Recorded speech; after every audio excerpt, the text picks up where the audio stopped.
Back in the end, really, of 1964, I had finished counting 25,000 miles. And I thought that's enough, no more counting. So at that point, I did not stop walking, but I did stop counting. Also, I changed priorities. You see, I have had priorities in my life since I was a child. I established when I was in grammar school my rule of first things first, and began at that time to set priorities in my life. And I've done it, of course, throughout my lifetime.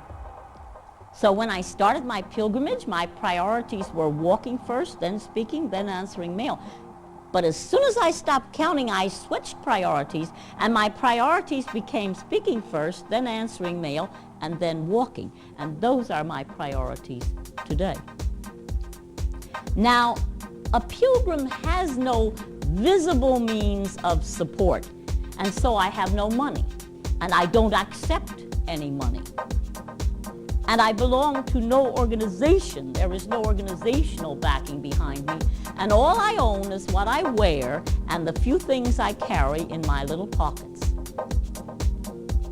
I walk until given shelter, fast until given food. I don't even ask. It must be given. And it is. People are good. There's a spark of good in everybody. No matter how deeply it may be buried, it is always there. Now, one thing that I have always wanted to do was to contact people. And so I began to wear my short tunic with Peace Pilgrim on the front and 25,000 miles on foot for peace on the back.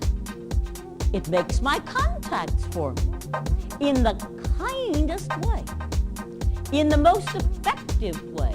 You're in a much better position to talk to people when they approach you than when you approach them. And I notice that those who come are worthwhile people. They either are genuinely interested in peace or they have a good, lively curiosity. One more thing, a pilgrim usually has a message, and this one certainly does. It says, in one sentence, this is the way of peace. Overcome evil with good, and falsehood with truth, and hatred with love. Now, there's nothing new about that except the practice of it. But I consider it the lesson for today, and so it becomes the message of my peace pilgrimage.